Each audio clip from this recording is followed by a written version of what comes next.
Salam alaikum Azul, bonsoir.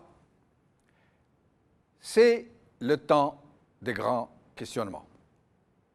Un réveil angoissant pour toute une société. Après, il faut le dire, une si longue sieste.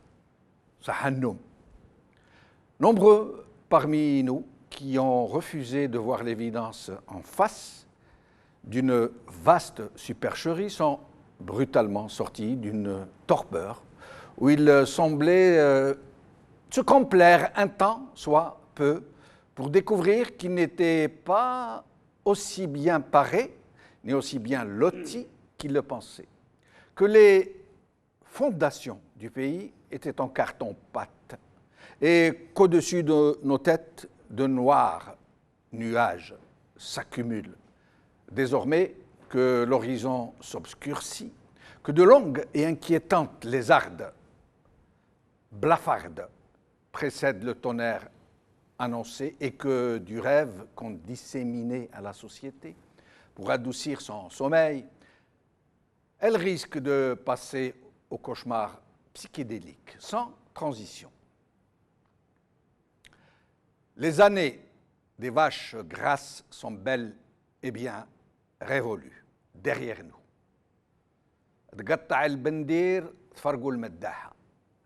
L'avion a déjà craché, même si nous ne le savons pas encore.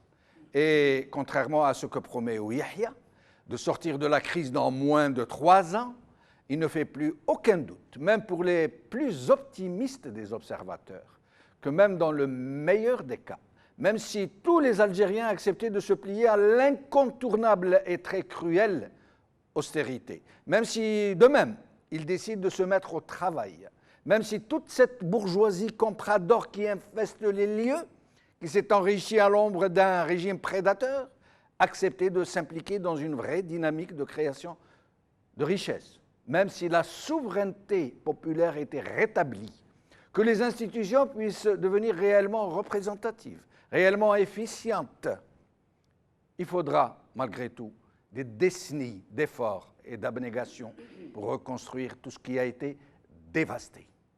Et surtout, de reconstruire l'homme, d'en faire un citoyen responsable, conscient des enjeux et des périls, tourné vers l'avenir, attaché à de vraies valeurs, enfin civiques, enfin laborieux, enfin décidé à construire une vraie nation, un véritable état de droit, à se délester du mensonge systémique et institutionnel qui a de tout temps caractérisé l'Algérie indépendante. Tout est à faire ou à refaire. Et encore plus dur, presque tout doit être mis bas de tout ce qu'a entrepris ce régime, tout particulièrement les institutions qui fondent la société, son école, son université, sa justice, son urbanisme, son agriculture, son industrie, ses grands équilibres financiers.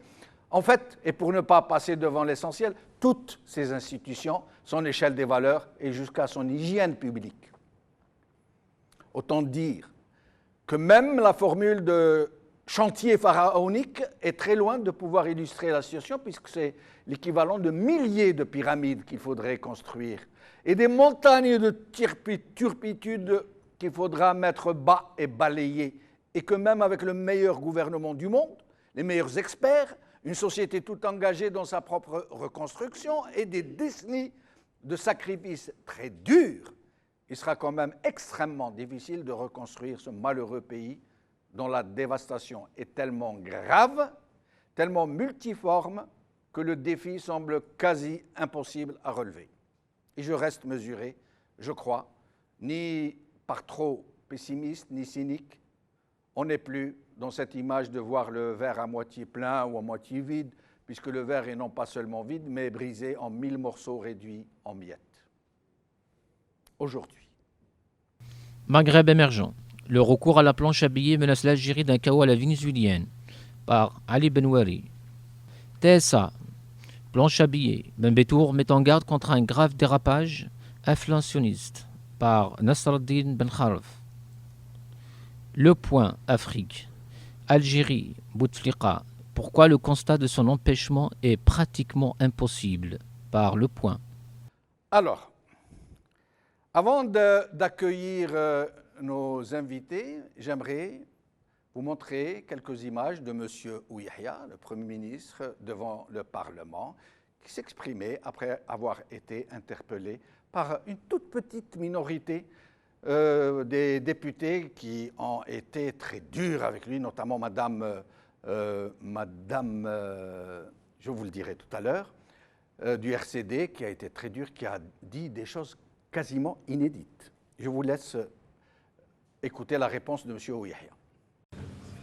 الله غالب انا مارين مرحله تاع جحيم كي قلت لكم كنا قادرين شهر نوفمبر ما نخلصش الخدامين لما عندي ما نخبي عليكم 31 اوت 2017 الخزينه العموميه كان فيها 50 مليار دينار لا اكثر 14 سبتمبر باردون كان فيها 360 مليار دينار تدخل شويه تاع الضريبه لكن باش البلاد تحتاج 200 مليار دينار على الاقل باش تمشي شهر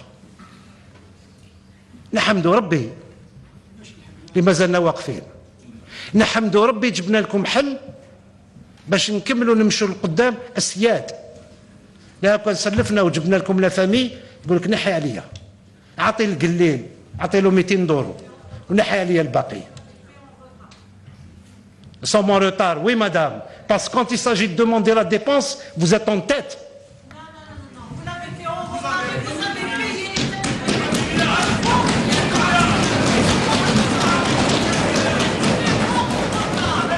هذا كله يعرفكم الشعب 1000 مليار دولار 1000 مليار دولار قلنا للشعب وين راحت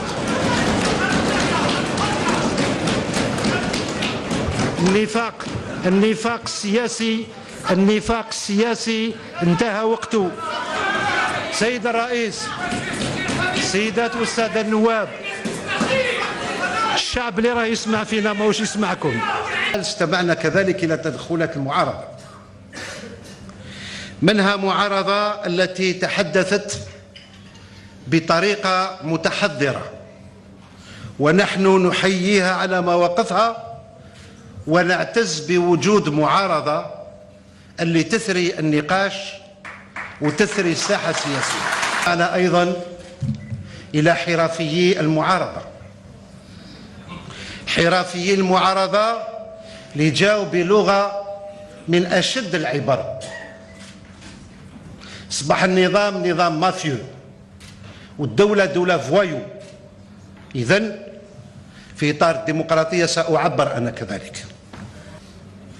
غياب هذه الجماعة عندما كانت المعركة من أجل الديمقراطية، طلب منهم فقط المشاركة في حوار، قالوا لا نشارك ولا نجلس مع البعض، وأصبحوا حلفاء البعض.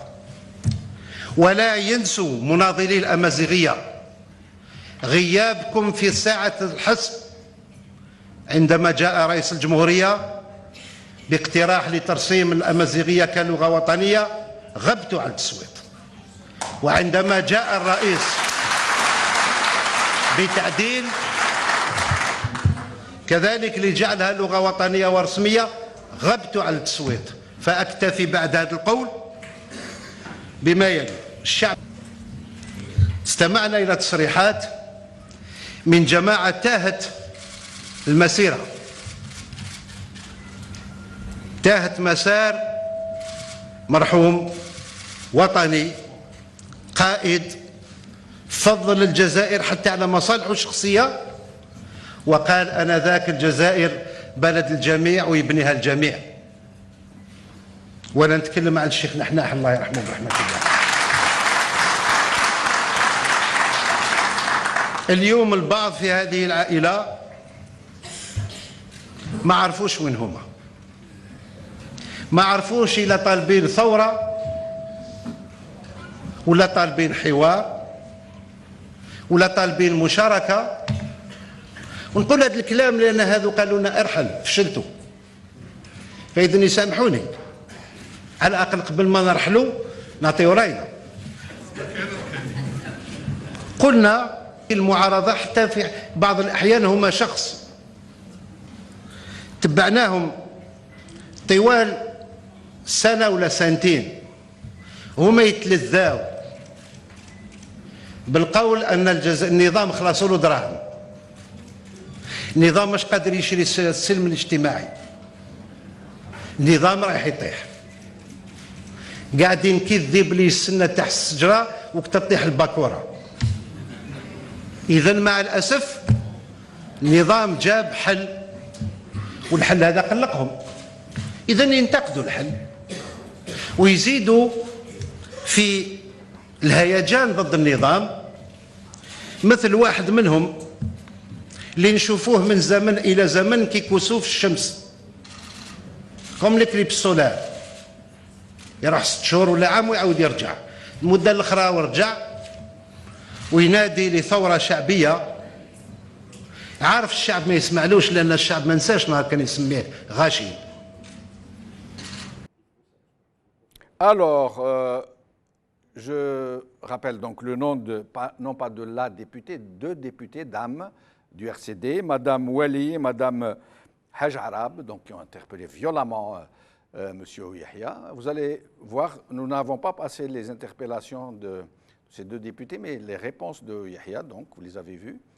Et donc c'est une émission que nous enregistrons, qui n'est pas en direct, que nous allons décliner en 2 parties. Et j'ai le plaisir donc pour les faire de recevoir Sami Oussaddiq, coordinateur général d'Ibtikar. Je vous remercie, Si Jamel, et laissez-moi juste dire un mot. Nous sommes aujourd'hui au Muharram, et permettez-moi de présenter mes vœux à tous les Algériens. C'est une année difficile qui s'ouvre, c'est une année cruciale. C'est l'année avant les élections présidentielles. Alors je dirais que le chemin va être long et ardu, et vous en avez parlé dans votre introduction, mais je pense qu'il faut garder espoir, il faut se mobiliser, et j'espère se mettre en mouvement. Très bien, je vous remercie. Et Brahim Younsi, analyste politique, qui ne veut plus être présenté comme politicien, homme politique, chef de parti. Je ne le suis pas. D'accord, très bien. Merci d'être avec nous. Je présente aussi mes voeux aux Algériens musulmans. Merci. À l'occasion de ce Muharram. C'est la nouvelle année égérienne. Hein, tout à fait. Très bien. Eh bien, donc j'aimerais que nous commencions par ces réponses de M. Yahya. Nous n'avons pas tout pu passer, mais c'est vraiment outrancier, c'est énormissime. Et donc, qui se lance? Écoutez, je vais ouvrir le bal, comme on dit. Hein. Moi, j'ouvrirai le feu. J'espère que vous nous éviterez lorsque vous tirerez. Je sais qui visait. Il a le visage blindé, donc il faudrait utiliser des missiles. Écoutez, j'ai écouté ces réponses du Premier ministre à l'Assemblée. Que vous dire? D'abord, premièrement, le personnel politique qui est à la tête de l'Algérie, dont M. Yahya, est en place depuis 30 ans. S'il avait réussi quelque chose, on l'aurait su. S'il compte réussir avec des anciennes formules, ça va être compliqué. Moi, ce que je vois, au-delà, je dirais, des effets de manche, je vois une incapacité, on en parlera, à imaginer des solutions pour aller vers le futur. Ça, c'est du point de vue technique.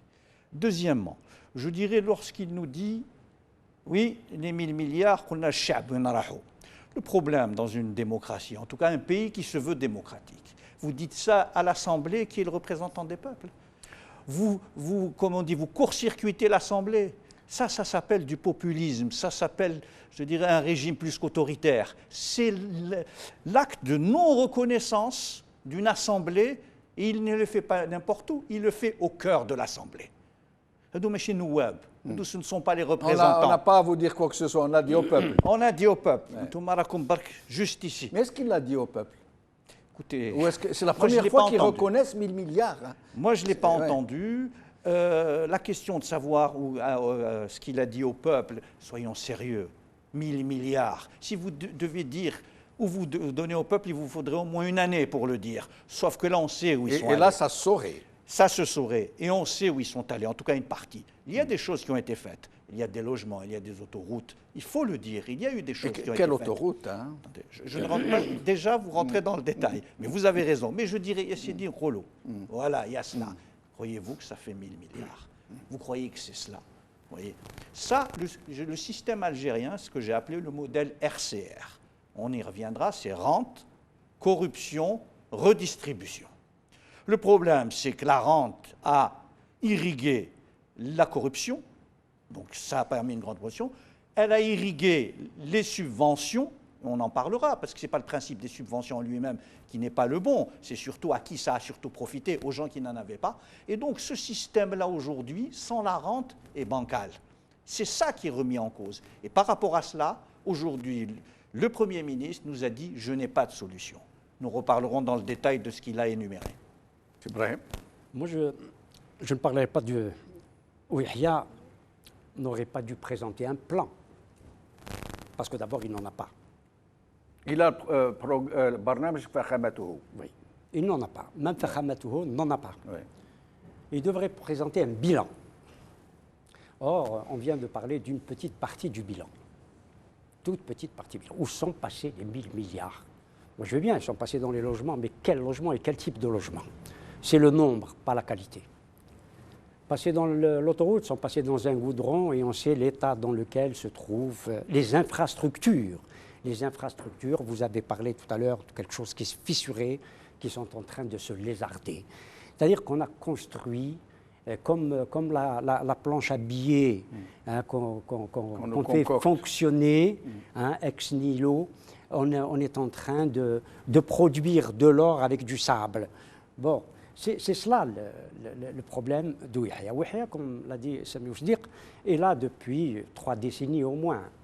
Parce qu'il était dans les... Il est à son 4e mandat, je crois. Enfin, oui, son 4e... oui. Est-ce qu'on peut dire mandat? Sa 4e charge. Oui, mandat. D'abord, c'est pas... Excusez-moi, sans compter le nombre de fois où il a été ministre, qui est autour de 30 en plus, fois. voilà. Donc, oui.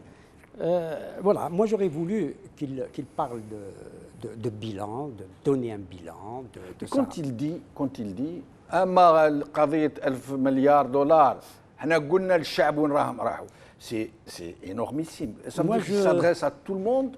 يعني سك يفك في وجهك. Cela démontre qu'il n'y a pas d'institution représentative et démocratique dans ce pays. Je n'ai jamais cru à ces représentations, encore moins qu'elles soient démocratiques, parce qu'elles ne sont pas l'émanation du peuple et de la volonté populaire. Cela est clair. Pour moi, c'est clair, je ne parlerai pas de cela. J'aimerais, en revanche, parler des convergences. Moi, je ne suis pas favorable, un adversaire du RCD, à la fois politiquement et idéologiquement. Mais je dois constater, le dire, qu'il y a aujourd'hui certaines convergences et je trouve qu'il va dans le bon sens. C'est vrai. Je dois le dire. Et je souhaiterais que d'autres partis qui font de l'infantilisme politique se recentrent vers l'essentiel et ce qui est fondamental. Et je le dis comme je le pense, parce que je suis un adversaire résolu sur le plan politique du RCD, oui. Mais je crois qu'il a recentré sa politique et il va vers l'essentiel. Admirable, hein, les interventions des deux dames. Il faut le dire. Mais Brahim Younsi, justement, vous mettez le doigt là où je voulais aller, justement. Alors, nous avons remarqué, à propos de cette convergence, que quand les députés du RCD ont été hués par une partie des autres députés et pris à partie par le Premier ministre, les autres formations politiques de l'opposition, comme le FFS par exemple, n'ont pas réagi, n'ont pas soutenu leur père député du RCD. D'abord, le RCD a dit qu'il allait voter contre le plan. Et vous avez des partis comme le FFS, le Parti des travailleurs et d'autres qui s'abstiendraient ou se sont abstenus. Ou même qui ont voté contre le plan, mais qui ne sont pas manifestés aux côtés de leur... En tout cas, ils ne leur ont pas exprimé leur solidarité, alors qu'ils auraient dû effectivement intervenir avec la vigueur. Oui. La vigueur que celle des députés, pardonnez-moi, mais bon, je le mets entre guillemets, des députés RCD. En tout cas, ils font honneur, il faut le dire, absolument, à la fonction quoi qu'on pense du RCD. Voilà. Mais sinon juste un mot, Sami Ousdiq. Quand Yahya et connaissant Yahya et son profil, quand il parle de nifaq siyasi, ça ne vous interpelle pas? Ça m'interpelle, mais je dirais c'est comme tout le reste. C'est en fait c'est cette contradiction qui est toujours à l'œuvre. Si Younsi en a parlé en disant que cette assemblée ne représentait personne, mais en fait eux-mêmes disent le contraire de ce qu'ils font. Lorsqu'il vous dit le bilan, vous avez parlé de bilan, mais il vient de vous le dresser. En fait, il empêche le bilan. Il vous dit, nous avons dit, on a le chab. En fait, tous les débats sont éteints dès le début. Donc lorsque vous parlez de nifaq siyasi, en fait, c'est comme si vous mettiez un miroir en face de cette personne-là. C'est elle qu'elle se regarde, ce n'est pas tant la véritable opposition. Un mot sur le RCD qui a été cité. Je me félicite pour ma part, et je n'en doutais pas qu'il revienne à une option plus démocratique. J'avais dit, sur votre plateau et ailleurs, j'avais été un ardent défenseur, je dirais, de la non-participation aux élections. Et je m'en étais ouvert auprès d'eux, et j'avais dit que, d'une certaine façon, l'avenir nous ramènera à nous parler, à l'avancer. Pourquoi je vous dis ça? Au-delà du RCD et d'autres positions.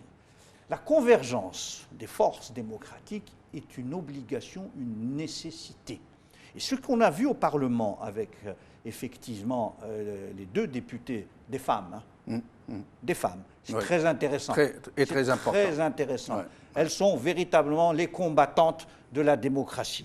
Souvent, on les met de côté, mais l'Algérie, l'avenir de l'Algérie se fera avec des femmes également, pas juste avec des hommes. Absolument. Cette parenthèse dit, je pense qu'il est très important dès aujourd'hui, moi j'avais lancé cet appel après les élections, il faut une mobilisation et une convergence des formes démocratiques. Je suis sûr que nous allons... Vous revenez sur le même mot, convergence. Mais bien évidemment, parce que... il y a des convergences. Voilà, il faut... Pourquoi? Je veux dire, toute chose prend du temps. Dire union et autres, c'est trop tôt. Il faut que les gens apprennent à se parler, se fassent confiance. Vous savez, cette confiance qui nous manque, tout Algérien. Le système s'est bâti sur la méfiance de tous contre tous. On est tous à suspecter les uns les autres, sans compter ce que la rente a fait. Elle a fait, je dirais, de quasiment toute la classe politique, quasiment ne veut pas dire toute, donc je garde, des rentiers indirectement, parce qu'ils sont liés à cette rente-là. Donc, les véritables démocrates, et ceux qui ont à cœur l'Algérie, et pour moi, démocrate n'est pas juste, je dirais, les partis politiques, c'est quelque chose de beaucoup plus vaste, et avec des tendances différentes politiquement, mais qui ont à cœur cette Algérie démocratique et son futur. Il faut, encore une fois, et je le redis aujourd'hui solennellement, et il faut qu'elle converge. Il faut qu'elle converge, non pas juste sur non au régime, non à cela, mais il faut qu'elle converge sur des mots d'ordre positifs. Voilà ce que nous voulons. Des synergies. Des synergies, et dire au peuple, voilà ce que nous voulons. Parce que vous ne mobiliserez pas, et vous ne mettrez pas surtout en action les gens, si vous lui disiez juste, sans leur dire que je suis pour cela. Préparer une véritable alternative crédible. Moi, je veux revenir sur l'hypocrisie politique. Oui. Oui, et non seulement dans l'hypocrisie politique, il n'a jamais été ailleurs que dans ça. Et personnelle, mais il est dans le déni d'une réalité qu'il lui-même a dit que l'Algérie était en faillite, qu'il n'y avait plus d'argent dans les caisses de l'État. Mais et comment il a décrit cette faillite? C'est incroyable. C'est pire qu'on ne peut pas payer les salaires de novembre. Tout à fait. Il a été plus loin. Plus loin. Ouais. Mais son hypocrisie, c'est qu'il ne dit pas réellement pourquoi il conduit ou il va conduire la politique qu'il conduit. Il a reçu de façon indirecte une sommation du Fonds monétaire international. Ah, d'accord. Nous allons revenir à ça, Brahim Younsi, parce que c'est très important. Oui, il y a des notes. Mais avant, nous allons, puisque Sami Ousdik a parlé des femmes, de ces députés avec lesquels il faudra compter, mais il n'y a pas que des femmes courage et des femmes qui osent et qui vont au créneau.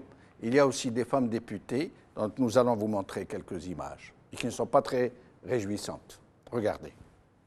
ما هو الفرق ما بين مخطط عمل الحكومة وبيان السياسة العامة؟ شوفي هذيك الأسئلة اللي يسألوها هذه، ما كنا ما عدتوش تسألوا الأسئلة هذه. هايلة، انايا وشو الفرق ما بين المخطط عام الحكومه والسياسه العامه؟ ايوا خي الله يحفظك جاوب انت جاوب انت. Brahim Younsi, vous disiez FMI, il y a du FMI dans l'air? Il n'y a pas eu d'endettement, il n'y a pas eu de... C'est pas simplement un problème d'endettement, c'est un problème de l'économie algérienne où l'Algérie aurait pu recourir à l'endettement. Oui, ce qu'elle n'a pas fait. Bon. Pour le moment, pas fait parce Voilà, ce qu'elle n'a pas encore fait. Elle va y avoir recours, de toutes les façons. La planche à billets est un endettement déguisé. Parce qu'on sait les conséquences que va produire l'endettement. Mais oui, c'est un endettement puisqu'il va falloir éponger bien sûr. Toutes ces masses monétaires qui vont être injectées dans le marché. C'est la raison par laquelle nous attendons à une hyperinflation. Mais ce que je veux dire, c'est que le FMI a produit des notes. En mai 2016, il parlait clairement de l'usage, de l'autorisation qu'il donnait de façon implicite au recours à la planche à billets. Mais nous connaissons les conséquences de la planche à billets. Mais la planche à billets va engendrer de la monnaie locale, qui sera sans conséquence sur les échanges internationaux. Bien entendu, mais elle a un lien avec l'extérieur, parce que l'Algérie, comme le dit d'ailleurs la note du FMI, ce n'est pas à l'intérieur que le choc économique est le plus perceptible. Parce qu'on continue à consommer. D'ailleurs, Yahya parlait de société de consommation de l'Algérie, que l'Algérie était une société de consommation. Oui. Or, l'Algérie n'est pas véritablement une société de consommation. Et oui. La question du FMI, c'est que le FMI a parlé de liquidité, de manque de liquidité. Malgré la masse monétaire qui circule. Oui, il a parlé de 14 500 milliards de dinars qui circulent en masse monétaire. La masse monétaire existe, mais aussi par rapport au peuple dont lui parle. Pour le peuple algérien, pour lui c'est simple. Si on veut régler la crise, on veut régler les problèmes de la consommation, de la quotidienneté des Algériens, il faut leur distribuer des dinars. Puisque l'État se sert de la planche à billets pour éponger ou pour couvrir les déficits budgétaires. Mais donc pourquoi ne couvre-t-on pas les déficits des ménages? Oui, mais ça va être inflationniste à un point où ça va crever le plafond. Nous y sommes parce que il faut le dire, les chiffres que nous présente le pouvoir en place, le régime, pour reprendre même les mots de Yahya, oui, il a dit régime. Sont truqués, sont pipés. Oui. On sait que le taux d'inflation est quasiment atteindrait les 3 chiffres maintenant. Toutes les statistiques sont erronées, de toute façon. Sami Oster. Si, Jamal, qu'est-ce que le FMI? Pour que vos téléspectateurs comprennent, parce que souvent on utilise ce terme en le diabolisant. Le FMI est un organisme international qui a pour mission de veiller à ce que les finances publiques d'un pays, donc tous les problèmes monétaires et pas financiers, qu'on ait des finances publiques saines. Ça pose la question des finances publiques algériennes. Effectivement, il y a une note de FMI, et le FMI fait régulièrement des revues sur les pays. Des revues, ce qui est une note. Voilà. Ils font des revues, qu'ils appellent ça des notes, sur lesquelles ils disent où on est. Et effectivement, ils ont fait ce qu'ils appellent un warning, donc un danger, en disant la situation se dégrade rapidement. Au-delà de la situation, c'est la dynamique négative. C'est en combien de temps les choses sont dégradées, à une vitesse vertigineuse, premièrement. Deuxièmement, sur la question, je dirais, de ce déficit-là. Permettez-moi de vous dire, et vous le savez, combien de fois vous m'avez invité sur votre plateau. Ça fait 4 ans que je tire la sonnette d'alarme en disant nous allons retourner sur le marché de l'endettement. Je l'ai écrit publiquement. Il y a 4 ans, lorsque le baril était à $120. Quand j'ai dit ça à Alger au gouverneur, ils sont partis d'un rire tonitruant. Ce que je veux dire par là, nous n'avions besoin ni du FMI, ni de personne pour prédire ce qui est arrivé. Ce qui est encore plus grave. Parce que lorsque surgit une crise, qu'est-ce qu'une crise? Une crise, c'est quelque chose d'inattendu. Nous ne sommes pas dans une crise, parce ce qui est arrivé était attendu. C'est bien pire qu'une crise.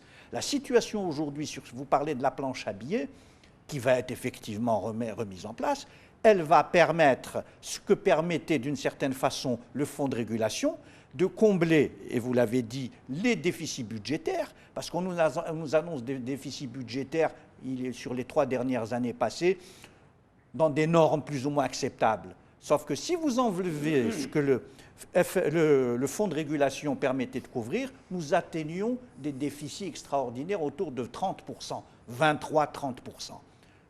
Il faut toujours donner des éléments de comparaison. On va parler de Maastricht, les accords, l'Europe, pour faire plus simple. Oui. En Europe, les pays ont droit à un déficit de 3%, 4%, Yassidi. La norme est de 3. Oui, mais on vous laisse le fait une année de vous dire revenez dans les normes. Nous, on est 10 fois plus. Et quand je dis on est 10 fois plus, ça veut dire que vous avez une économie, je veux dire, qui est totalement bancale. Les finances publiques sont en extrême danger. M. Yahya a raison de le dire. Le problème, c'est qu'on le sait depuis des années, ce qui allait C'était nous prévisible, arriver. en fait. C'était plus que prévisible. Ouais. Je dirais cette trajectoire-là. Yahya est un des responsables du gouffre de ces déficits. Il a été 4 fois chef du gouvernement. J'ai dit depuis 30 ans, ce sont les mêmes. Oui, donc, oui. On est d'accord sur cette question-là. Sami Ousder, Yahya a dit, en nous regardant dans le blanc des yeux, alors que le recours à cette méthode dit financement non conventionnel va être très massif de l'avis de tous les... Alors il a dit, il ne sera pas inflationniste. Alors c'est impossible. Il faut être magicien. Alors il n'y a pas juste l'inflation, parce que là on va parler un peu technique, mais pas longtemps, parce que pour moi, le problème n'est pas économique. La question de l'économie est un faux débat, parce qu'en Algérie, tout est réglé par la question politique. Ou ne pas réglé par la question politique, on y reviendra. Mais juste sur cette question-là, vous avez effectivement dit l'inflation. C'est une des manifestations des choses. Pourquoi? Parce que vous avez autre chose. Siou Yahya, donc le Premier ministre, a dit nous allons avoir recours aussi à l'endettement interne. Alors c'est quoi l'endettement interne? L'endettement interne, ça veut dire qu'on a des outils financiers, en Algérie il n'y en a qu'un, c'est le bon du trésor. Ghana a fait le bon du trésor. Dans les années 60, on obligeait les hauts fonctionnaires à souscrire des bons du trésor. Hein. Donc c'est une vieille pratique. Ces bons du trésor-là vont aller chercher l'épargne auprès des ménages et des sociétés et des institutionnels. Sachant que les institutionnels, Dola fait Dola, on va dire que c'est de l'argent qui circule en interne. Maintenant, revenons aux deux choses. Un, aujourd'hui, je ne pense pas que les ménages vont mettre de l'argent. Personne ne fait confiance. Je reviens toujours à cette question politique. Vous venez véritablement, brillamment de l'illustrer. Toute politique de ce type-là se mène sur demande de la confiance. Et qu'est-ce qui engendre la confiance? C'est la crédibilité. Oui. D'accord? Deuxièmement, vous allez avoir un effet d'éviction. Je vais expliquer ce qu'est l'effet d'éviction très simplement. Cet argent-là que l'État va pomper sur le marché intérieur, c'est de l'argent qui ne va pas aller aux entreprises. Donc, le système économique, les entreprises vont avoir moins de crédit. Et on nous dit on a un problème de crédit. Vous avez très bien dit en parlant des liquidités qui circulent moins dans le marché monétaire de la Banque centrale. Tout ça va avoir des répercussions sur l'économie qui est déjà plus que branlante, mais également sur le citoyen avec cette inflation et la dette publique, évidemment,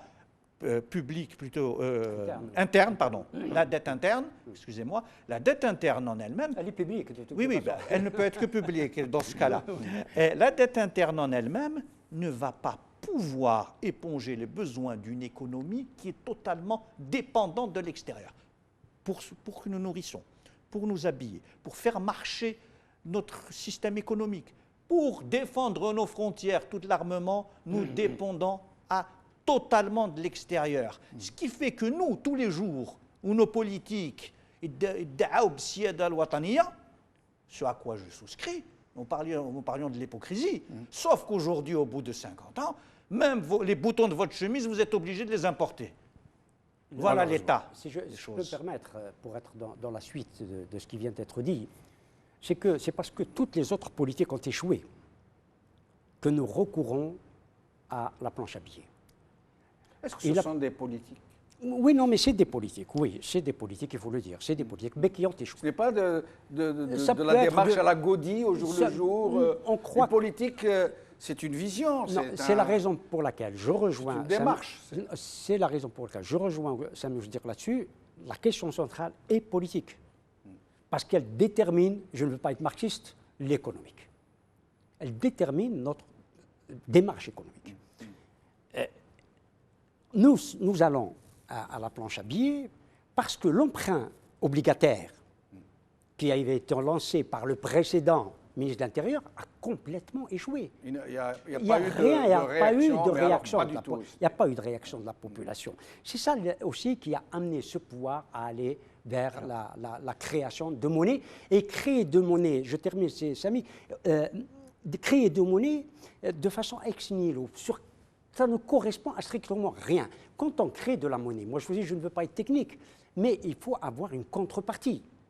Et c'est quoi la contrepartie? C'est la production, c'est la richesse. Or, qu'est-ce que nous constatons, nous, dans notre pays? Que nous produisons moins de richesse si nous produisons de la richesse. Nous produisons beaucoup moins de richesse. Le PIB algérien a diminué, a chuté, beaucoup chuté. Parce que les prix du baril ont chuté. Oui, mais parce qu'il n'y a pas de travail. Parce qu'on ne produit pas de richesse, en fait, hormis les hydrocarbures. Voilà. On crée de la monnaie quand on produit de la richesse. Or, le PIB algérien était à 166 milliards de dinars ou de dollars il y a un an. Il était à 172 milliards il y a un an. Il n'est plus que de 168 ou un peu moins de 168 milliards de dollars. C'est-à-dire y compris la capacité, quand on a dit nous sommes une société de consommation, j'ai peur que nous soyons déjà rentrés dans la déconsommation. Tout à fait. Juste une chose sur les politiques. Vous avez effectivement posé la question, est-ce qu'il y a des politiques? Alors, la politique, une politique économique ou autre, une politique publique, demande de réunir quelques critères. Un, vous en avez parlé, c'est la vision, savoir où on veut aller, comment y aller. Et deuxièmement, un appareil efficace, c'est-à-dire un appareil administratif, économique qui puisse... Un rail. Parce que c'est bien de la définir sur le papier. Encore faut-il qu'elle ait une existence. Et troisièmement, qui est au centre des choses, c'est un État qui n'a pas jeté aux orties, qui ne s'est pas départi de sa fonction première, qui est celle d'assurer, de défendre l'intérêt général.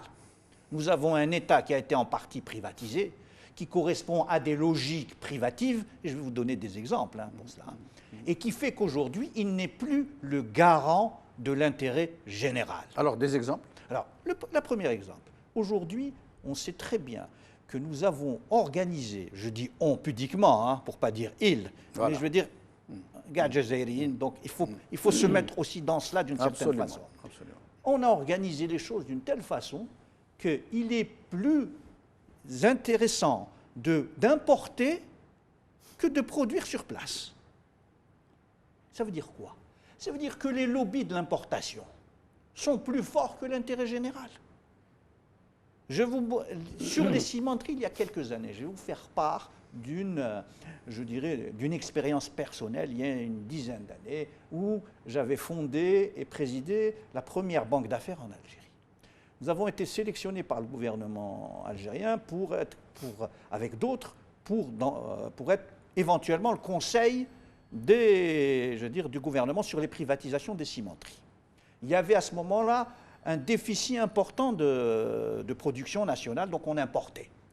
Importation très juteuse. Qu'est-ce qui s'est passé à ce moment-là? Eh bien, les privatisations n'ont pas été faites. Alors, après, on peut dire c'est bien ou c'est mal, c'est pas ça, je ne rentre pas dans ce détail-là. On a gelé ça, on a donné une licence à une entreprise étrangère qui est venue, s'est installée, a construit une grande cimenterie. On s'est retrouvé, d'une certaine façon, en payant du ciment beaucoup plus cher, et avec une production qui a mis du temps à venir, et comme ça on a garanti pendant encore un long moment les barons de l'importation du ciment. Vous voyez, c'est des choses, et ça je peux vous en donner d'autres. C'est dire tout cela. Alors, pardon, Brahim aussi, juste, on vient de me dire à l'oreillette, je rappelle que l'émission est enregistrée, que M. Hamadesh, qui doit être un leader du Hamas, vient de faire une déclaration il dénie à Yahya le droit de parler de Nahnah, parce qu'il a longtemps parlé de Nahnah dans cette... Et il dit qu'il doit se rincer la bouche avant de parler de Nahnah, que Nahnah a été lui-même victime de la fraude électorale lors des présidentielles, etc. Si Jamal, hein, on fait voter les morts, on peut bien les faire parler. Évidemment. Ce que je veux dire, Oui. pour rappeler à si ça veut dire que la question de l'importation, ça a été le slogan depuis les années 70. On a substitué à la production l'importation, tout simplement. Brahim, je ne l'ai pas oublié. Oui, mais justement, parce que vous ne l'avez pas dit. C'est depuis, ce n'est pas nouveau. C'est-à-dire que toute l'économie algérienne était fondée sur l'importation et rien d'autre. La production a été mise à l'écart et de côté. Je suis d'accord avec vous aussi, Brahim. Encore une fois, j'aurais bien vous parler d'aujourd'hui, mais c'est quelque chose qui dure. Le problème de l'Algérie, c'est que cette catastrophe ne date pas de là. Hélas, et c'est pour ça que moi, dans toutes mes interventions, j'ai quelques soucis à parler des personnes. Je vais vous expliquer pourquoi. Parce que c'est un problème beaucoup plus grave. C'est un problème de système. Et quand, le kalima, lorsque vous personnalisez les choses, en fait, cette personne-là sert de paratonnerre. Vous enlevez X, Y, Z. Si vous n'attaquez pas à la logique profonde du système, que j'appelle la matrice, vous ne changerez rien aux choses. Très bien. Tout ça. Alors, oui. Juste une chose sur, effectivement, la redistribution sous toutes ses formes du système. Hein. Il y a ce que l'on voit, mais Tarabendo et autres est une forme de redistribution. Et même la corruption est une forme de redistribution sociale. Évidemment. Pourquoi je vous dis ça? Je vous dis ça parce que tout ça va se rétracter. Ibrahim m'en a parlé, mais en plus de cela, cette Rétracté, classe, vous voulez dire ça séché. Tout à fait. Il n'y a plus de... Mais bien évidemment, ce qui va poser des problèmes sociaux et des troubles, bien évidemment. Évidemment. Ce que je n'appelle pas du tout de mes voeux, qu'on soit bien clair. Ici, il ne s'agit pas de mes souhaits, je pense de personne, des souhaits de personne, mais malheureusement d'un constat lucide. Mais vous soulevez un lièvre et je vais revenir sur une question. Sur ça. Juste un point sur cette fausse classe moyenne. Vous savez, il y a le discours de l'ancien de l'ancien Premier ministre, disait on a fait une classe moyenne. C'est une classe moyenne qui a été gonflée au gaz naturel. Vous voyez bien ce que je veux dire par là. Cette rente échappe. Rentière, donc elle va s'amoindrir. Réia, on dit en arabe. Tout à fait. Et vous avez parlé dans votre introduction de bourgeoisie. Comprador. Comprador. Il y a deux types de bourgeoisie.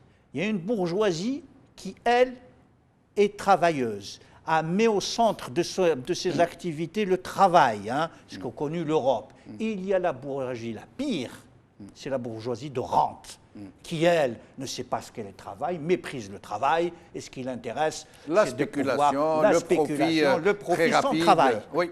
C'est ça notre problème. Brahim aussi. Oui. Je vous en prie.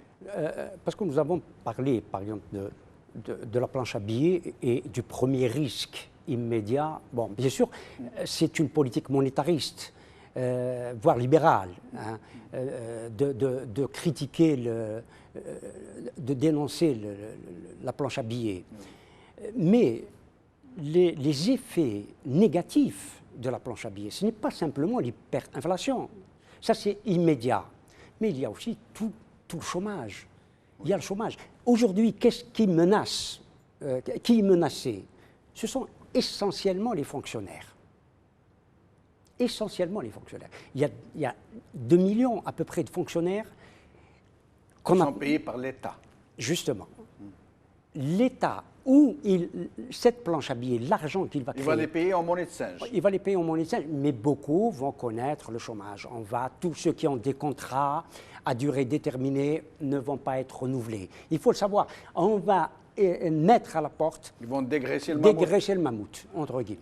Brahim Younsi, ce que vient de soulever Samir Seddiq au sujet de cette redistribution de la rente de façon très occulte, qui ne se voit pas, à travers la contrebande, Tarabendo qui à travers les petits trafics, à travers la spéculation, à travers, par exemple, je donne un exemple très simple, dans la région de Tébessa, par exemple, il y a des barons qui sont dans la politique,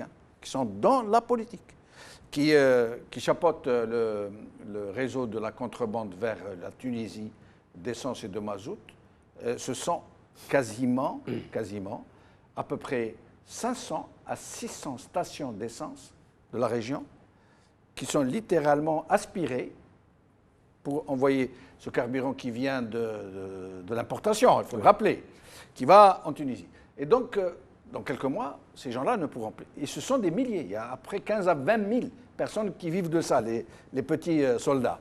Qu'est-ce qui va se passer lorsque cette redistribution de la rente ne va plus être possible?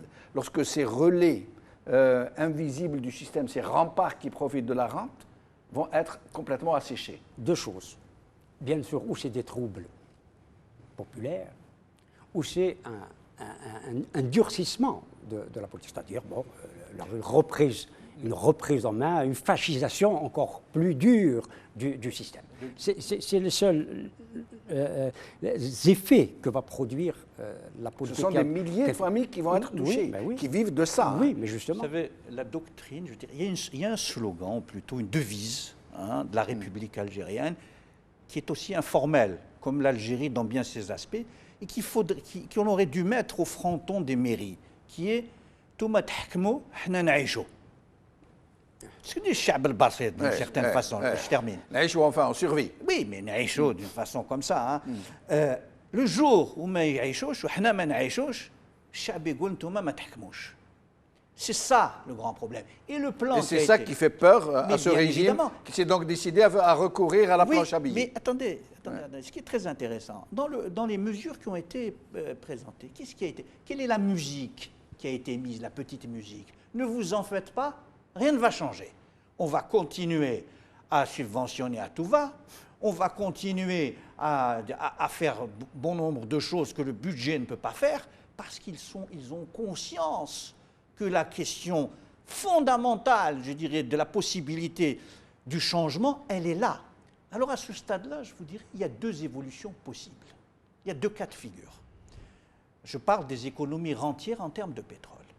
Et je vais faire allusion à des pays étrangers, et pas ceux du Golfe ou la Norvège. Deux pays sud-américains. Un dont on connaît très peu l'expérience, c'est le Mexique. Le Mexique, au milieu des années 80, c'était l'Algérie. La Sonatrach, ça s'appelait la Pemex. C'était un pays qui tirait 90% de ses exportations du pétrole, et non pas du gaz. Ils ont su, en 5 ans, devenir une économie diversifiée. Quasiment un pays émergent, comme on dit. Mais c'est un pays émergent. Ça, c'est le premier exemple. Le deuxième exemple, c'est celui aujourd'hui du Venezuela. Qui est l'antithèse de ce que vous êtes en train de dire. Totalement. Qui a sa société publique, leur Sonatrach, elle s'appelle PDVSA. Donc on a deux modèles. Aujourd'hui, c'est soit on devient le Mexique, soit on sombre dans le Venezuela. Mais il semble que nous tendions plus à devenir le Venezuela, si ce n'est pire. Oui. Nous arrivons à la fin de l'émission. Alors, Brahim Younsi, dans la deuxième partie, nous allons aborder l'état des lieux politiques, l'ambiance très pesante qui a lieu. Mais maintenant, est-ce que... Dans une autre émission que je propose, c'est de parler de la rente. Quand je dis rente, du concept de la rente. Parce que moi, je ne suis pas d'accord avec l'économie de la rente. Quand je dis on parle d'économie de la rente, quand elle est pétrolière. Je ne crois pas que le pétrole soit une rente, parce qu'ailleurs, il y a des rentes que nous n'avons pas.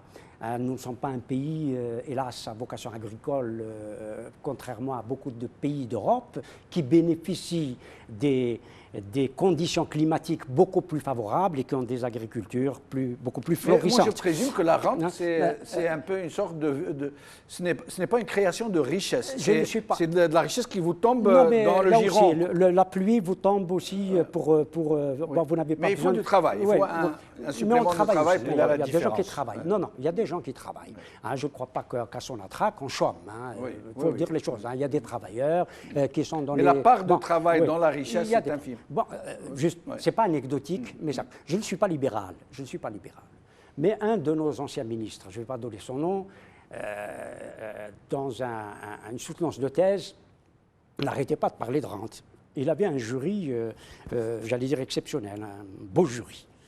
Il y avait l'ancien Premier ministre français Raymond Barre, et il y avait, pour ne citer que ces deux-là, Raymond Barre, et il y avait le pape français du libéralisme, Pascal Salin.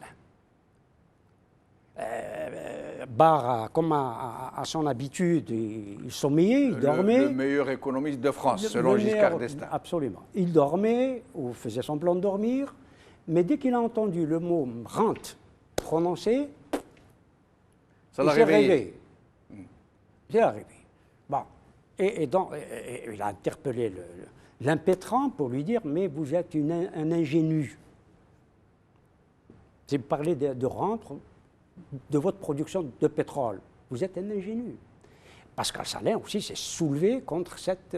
Parce qu'il y a du travail, parce qu'il faut forer, il faut aller chercher ce pétrole. Oui. Il ne sort pas tout seul. Il y a il faut le transporter, il faut, etc. Moi, je ne crois pas que le pétrole soit une rente. Mais avec cette manne financière procurée par le pétrole, comme d'autres, l'agriculture leur a procuré comme secteur primaire la capacité financière de développer l'industrie. D'après vous, la rente, ce n'est pas l'exploitation du pétrole en soi, c'est la façon de dépenser et de distribuer. C'est, voilà. Si vous permettez. J'attends Alors, avec très impatience vite, cette émission oui, parce que oui. Ibrahim va révolutionner la science économique. Très vite, parce que nous allons passer à la deuxième partie après. D'accord. Très bien. Merci. Alors, nous allons... Oui. Il faut révolutionner. Très bien. Donc, c'est la fin de cette première partie. Qawala khair, Slama. Une deuxième partie pour bientôt. À tout de suite. Ou à demain. C'est à demain puisque elle est enregistrée en fait. On peut. Qawala khair.